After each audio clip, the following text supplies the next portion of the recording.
Hello YouTube, it's your girl Kimberly. Thank you so much for coming back to my channel. In this video, I'm going to talk about the best high-end concealers. Now, this just randomly came to me while I was making videos, so unfortunately I am going to have to just give y'all a list and talk y'all through it because I did not collect up all my concealers to bring them to you, but I'm going to be very specific in the description box and basically list them all. I'm not going to, am I going to put them in number order? Maybe.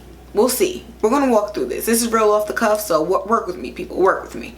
I'm trying to think. I have some in mind already, so I'm trying to think if I could like pre-do the numbers while I'm here. So, okay, so first I'm going to start off with Too Faced Born This Way Concealer. Too Faced Born This Way Concealer is really good at concealing.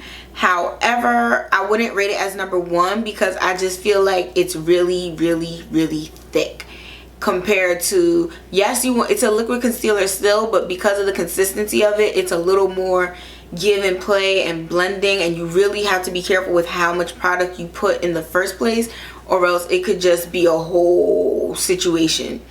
A lot of people love to use it to contour, to highlight, and it blends really well with skin, with other shades, and with the foundation. So Too Faced Born This Way on the list. So we'll say 5. 4 is Lancome Concealers. Lancome Concealers work so well. They're easy to blend. They look natural. If you are the kind of person that I want to conceal but I don't want to wear a full face of foundation, Lancome Concealers are it. They dry down like real skin. They look really beautiful, and they are just so, they don't really have a strong fragrance, and they're easy to manipulate. Whether you're using a brush, your finger, or a dampened sponge, they just perform really well. So that's number 4 is Lancome Concealers. Specifically the 24-hour Teint Idole concealer. However, the other concealers that I played with from them is not like they're crap either. They're really good too, but that's just the one that is my favorite, so I'm specifically putting that one then for number 4. Number 3, the original Fenty Pro Matte Concealer. That's the name of it. Yes, the Fenty Beauty Pro Matte Concealer. That one.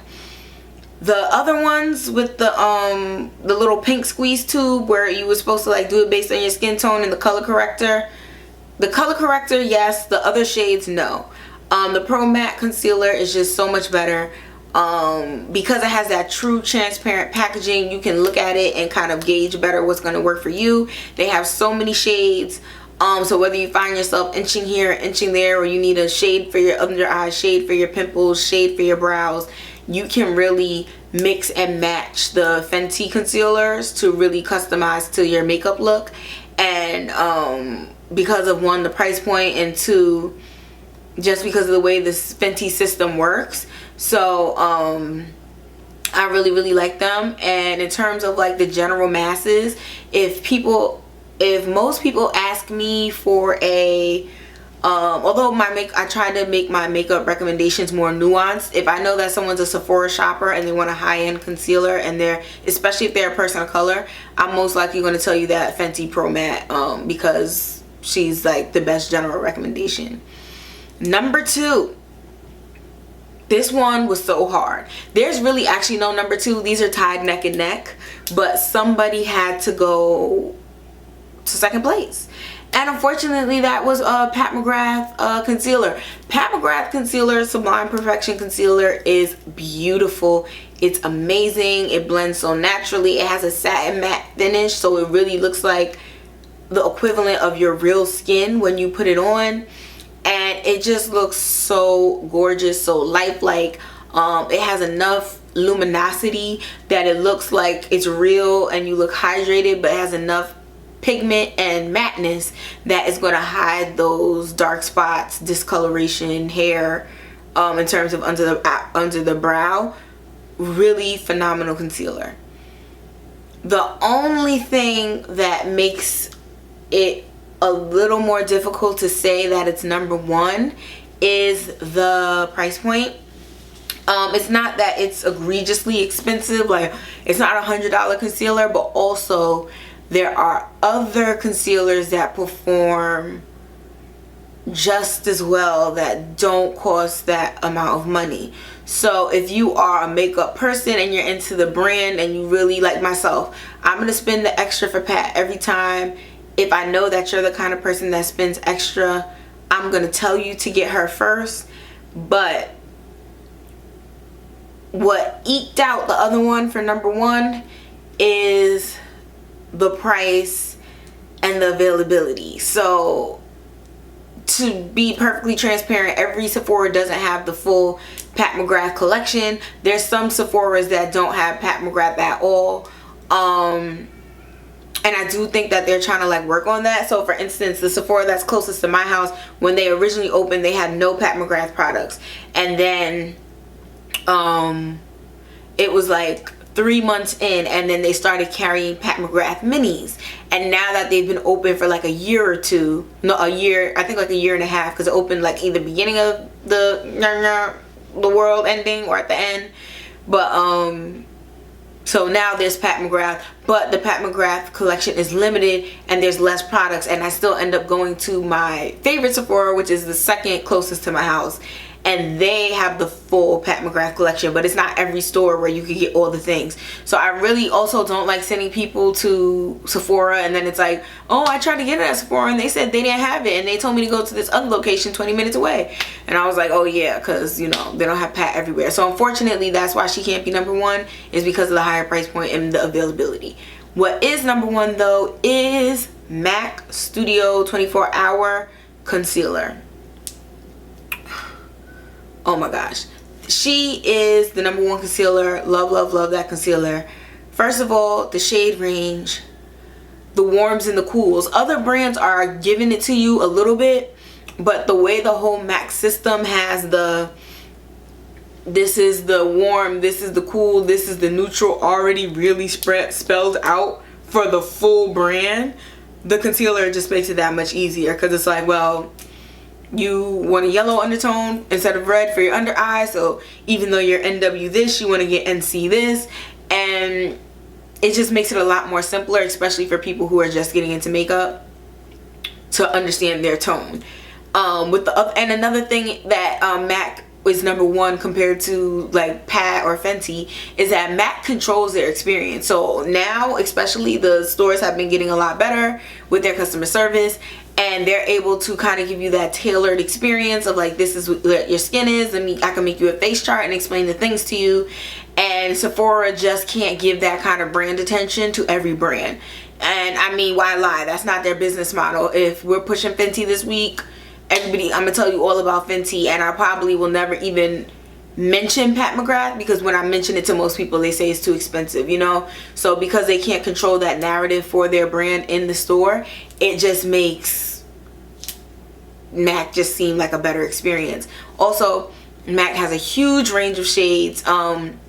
Most of the concealers I mentioned do, but MAC is just known, like, they started the original shade game, okay? So they're just like, yes, all the shades, we've been had it. It's really silky when you first apply it, so it's easy to manipulate, especially like underneath your brows where you'll have like hair, and you might want to cover one hair but then use another hair as a part of your brow, and it really gives you that selectivity, the way it flows. It's really hydrating, so if you have dry skin, especially like under your eyes or around your eyes, it's really gonna blend well and apply well. Granted, you still need to wash your face and put your eye cream and moisturizer and all of that, but it really applies well to dry skinned areas, and it doesn't automatically break down in oily places. So because I have discoloration around my nose, sometimes I'll put concealer, and there's some concealers that once my nose oil comes through, they just break down, separate, and you can see the oil from the color part, and I just have to like either powder my face or wipe it off. But the MAC never does that. It stands up to the dry, the oily, the combination. It works for all sections of my face, and I really like that. The doe foot applicator wand is longer, so you're able to do more maneuvering, go different places with it compared to other it's a full lip gloss tube of concealer, whereas other concealer brands, they give you a short little mini tube and then it gives you a shorter applicator. So because they give you the fuller tube with the longer applicator, it's easier to use for me. Yeah, it blends beautifully. Like I said, goes with every skin tone, every skin type, and I just really love that MAC Studio. Matter of fact, TV Magic, I'm gonna be right back and grab it because it's literally right here, and if she's number one, clearly we gotta talk about her. Alright, so this is the actual concealer. It's funny, this one's almost done, but I'm NC 50 in the concealer, so my regular shade is NC 55 my skin right now, so this is like a little lighter, as you can tell, for like under eye and brow highlight. And how much is in here? I feel like this is probably an ounce of product. No, maybe it's not a full ounce, but this is what I love about it. You see how long the tube is and then how long the applicator is. Most concealers I feel like are a little smaller than this. So like the Fenty and the Pat, they're probably like this big, just like a little bit shorter, and then they have a little shorter applicator. But this is so smooth, it literally goes on. It has a smaller doe foot, that way you could manipulate it easily compared to other concealers, and doesn't have a smell, blends really great. And I mean, granted, I don't know about the last 24 hours, but in terms of my regular everyday life out in the streets, 12 hours, 13 hours, a full day, you're not gonna have any issues with creasing, breakdown, discoloration, or any issues. So my number one mascara is the MAC Studio Fix 24 Hour Smooth Wear Concealer. Is my number one high-end concealer. So thank you so much for watching. If you have a high-end concealer recommendation, please leave it in the description box below. Until next time, have a great day. Bye.